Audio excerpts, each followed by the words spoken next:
Now, I was watching Chris Kenny's program earlier this evening and he had Pauline Hanson on, and she said, because Chris was quizzing her on one of her new policies of income splitting, and she said, well, that bloke Creighton, she couldn't remember your first name, but she said that economist Creighton endorses this policy. So what do you think of income splitting as an economic policy? Well, she must have been referring to my tweet about the fact that the One Nation has more policies on their website than the Liberal Party, which is true.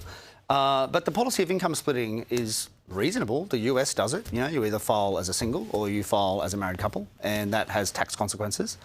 And so if you file as a married couple, that means the tax rate is lower? Yeah, so basically if there's only one income earner, you basically divide the income across the two people, and because of the progressive rate, that means you get two tax-free thresholds instead of one. So it makes a big difference to the average tax rate. That's something we could do in Australia. I think it's probably a good idea. It does cost a lot of money, though, in terms of lost revenue. So you have to make cuts. The other good thing about One Nation is they at least have the courage to point out on their website the things they would cut.